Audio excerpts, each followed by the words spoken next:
네, 오늘은 10.8절 내용을 공부해 보겠습니다. 10.8절의 내용은 arc length와 curvature에 대한 내용이고요. 살펴보도록 하죠. 10.8절의 내용은 크게 세 가지 부분으로 나눌 수 있는데요. 공간상에서의 곡선의 길이인 arc length, 그 다음에 curvature, 우리말로는 곡률이라고 하고요. 얼마나 곡선이 휘었는가를 판단하는 값이고요. 그 다음에 노멀 벡터와 바이노멀 벡터라는 것을 마지막으로 공부해 보겠습니다. 오늘 공부하는 내용은 여러분들이 고등학교 때 공부를 하지 않았던 내용이기 때문에 좀 어려울 수 있는데요.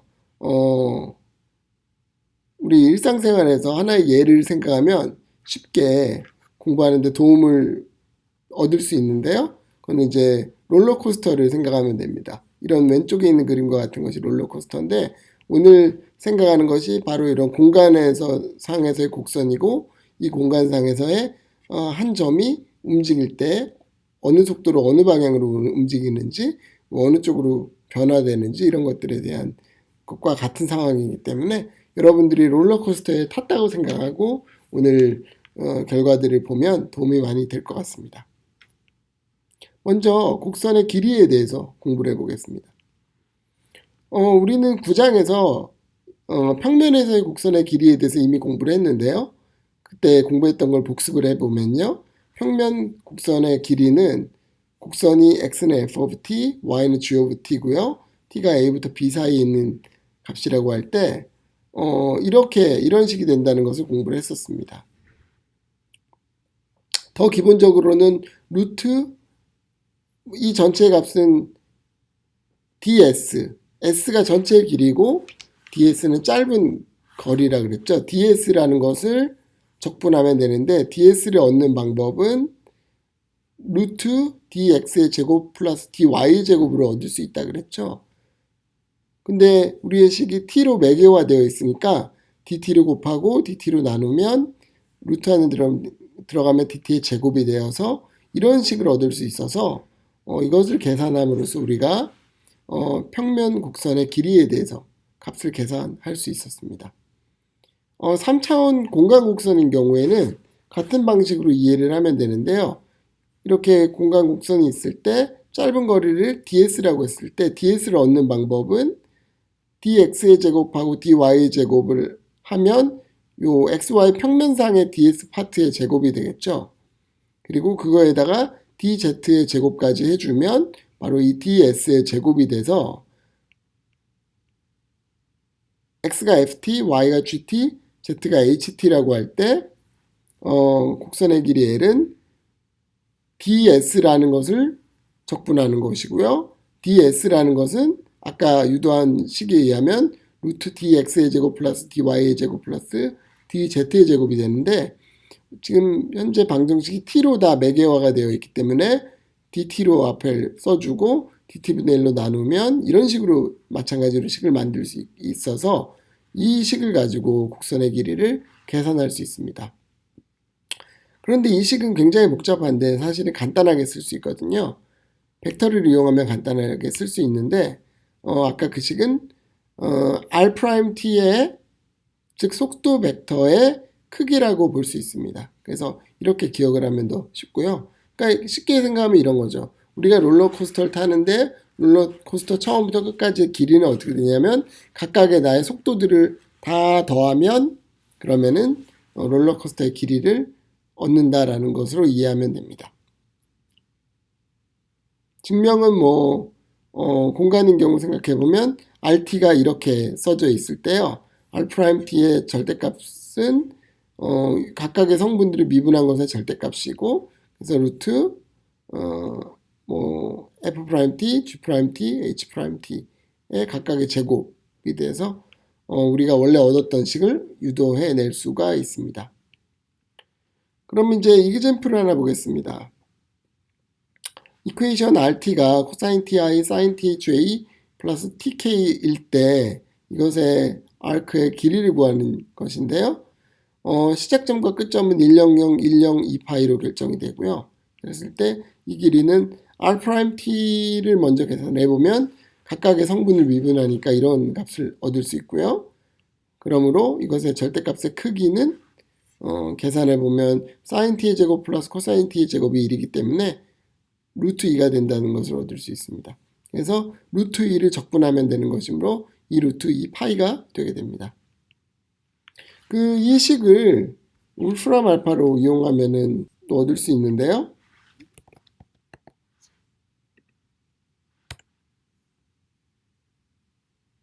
한번 해볼까요? 어떻게 하면 되겠죠? 플랫 하고요. 이렇게 한번 해볼까요? 코사인 t, sin t, t 하고 from t가 0에서부터 to t가 1까지 하면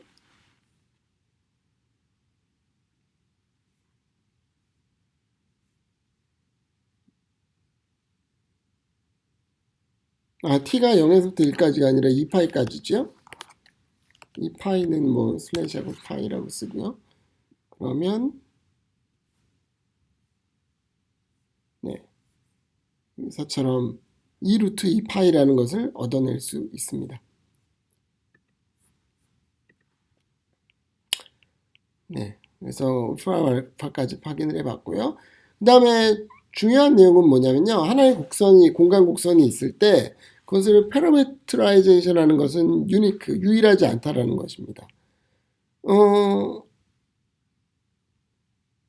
가장 쉬운 예는 t라고 놨던 걸 만약에 2t라고 한다면 2t로 바꾼다면 뭐 u를 2t라고 놓고 바꿔서 쓴다면 2배로 빠르게 가는 것이 되겠죠. 뭐 또 한 가지 예를 들면 이런 것입니다. R1t가 t의 제곱 t의 3승이라고 하고 t가 1부터 2라고 되어 있는데 t를 2의 유승이라고 만약에 바꿔주면 2의 유승, R2u는 2의 유승, 2의 2유승, 2의 3유승 이렇게 쓸 수 있겠죠. 그리고 u는 t에 맞춰서 0에서부터 ln2라는 범위를 주면 이 R1t하고 R2t는 패러미터가 t와 u로 다른 값을 가지게 됩니다. 네, 그래서 결론은 같은 곡선이더라도 다른 매개 변수 t와 u로 표현할 수 있고요. 이런 매개 변수의 선택은 무한히 많을 수 있는 거죠. 그럼 여기서 중요한 수학적인 질문이 생기는데요. 네, 먼저 이 질문을 볼까요? 두 가지 패러미터 사이에 어떤 차이가 있을까? 뭐 두 개의 패러미터 사이의 차이는 원래 곡선은 같지만 곡선에 가는 속도 같은 것이 다르게 되는 것이죠. 그럼 여기서 질문을 해보겠습니다. 수만 가지의 무한히 많은 패러미터의 종류가 있는데 그 중에서 어떤 것이 가장 대표할 수 있는 패러미터가 될 것이냐라는 근본적인 질문을 할 수 있는데요. 어떤 대답을 여러분들은 할 수 있을까요? 여러 가지 중에 뭐가 가장 대표적이냐? 그러면은 그 중에 하나의 선택은 스피드, 속력이 1이 되도록, 스피드가 1이 되도록 꾸준히 가는 그런 패러미터로 선택하는 것이고요.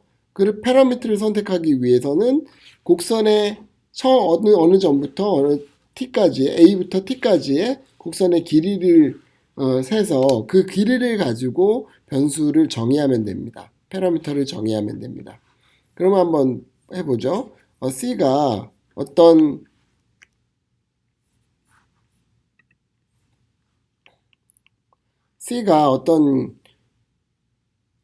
이런 벡터 펑션이라고 하겠습니다. RT가 FTI, GTJ, HTK이고요.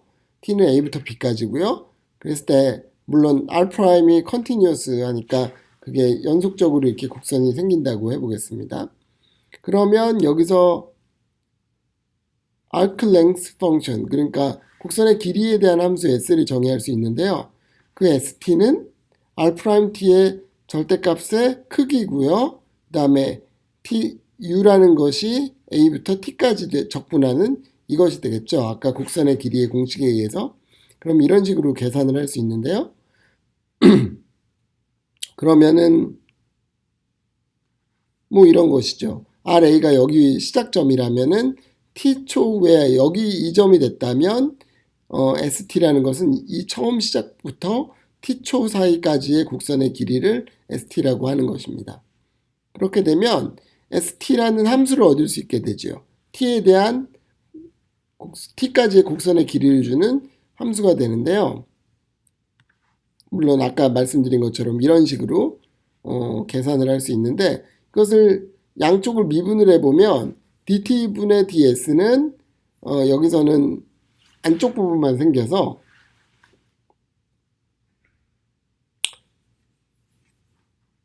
r't의 절대값이 되게 됩니다. 왜 이렇게 되죠? 적분하고 미분하면 원래대로 돌아오기 때문이죠. 왜 그러냐면 적분할 때는 미적분하기 기본 정리에 의해서 이것에 원시함수에 t를 대입한 거 마이너스 a를 대입한 건데, 원시함수 t를 대입한 거를 t로 미분하면 원래 함수가 되고요. a를 대입한 것, 원시함수에 a를 대입한 것은 상수이기 때문에 미분을 하면은 다시 0이 돼서 이런 식의 관계식을 얻게 됩니다. 그러면 그래서 우리가 새로 얻은 이런 s라는 것은 새로운 파라미터로 이해할 수 있고요. 지금은 물론 t에 대한 함수이지만 s하고 t를 바꿔서 역함수를 만든다면 t를 s에 대해서 표현할 수 있고, 그렇게 되면 s는 arclength에 대항하는 커브의 새로운 파라미터가 되게 됩니다.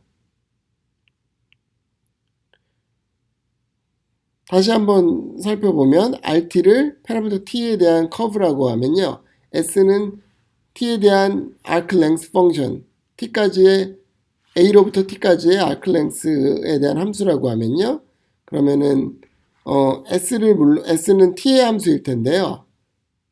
그거를 역함수를 취할 수 있다면 t를 s에 대한 함수로 바꿔 쓸 수 있고요. 역함수로 표현할 수 있는지는 좀 이따 생각을 해보고요. 그렇게 되면은 r은 rts라고 넣어주면, t 자리에 ts를 넣어주면 r이 s에 대한 함수로 바뀌게 되겠죠. 그래서 s라는 것을 파라미터로 쓸 수 있게 됩니다. 그러면 예를 들면 이건 어떤 의미를 가지냐면, s가 3인 경우에 rt3이라는 것은 3초 후에 있는 점의 좌표가 되게 됩니다. 여기서 한 가지 질문이 있다 그랬죠? 항상 이렇게 역함수로 t를 s에 대한 함수를 쓸 수 있는가? 이것도 좀 고민을 여러분들이 사실 해보셔야 되는데요. 이게 가능한 이유는 s가 t에 대한 증가함수이기 때문입니다. t가 증가함에 따라서 s가 증가하는 증가함수죠. 왜냐하면 s라는 것은 t까지의 곡선의 길이기 때문에 길이는 점점 증가하니까요. 시간이 지날수록. 그래서 증가함수의 경우에는 그 다음에 연속함수인 경우에는 역함수가 항상 존재하게 되겠죠. 네. 이상으로 첫 번째 파트를 마치겠습니다.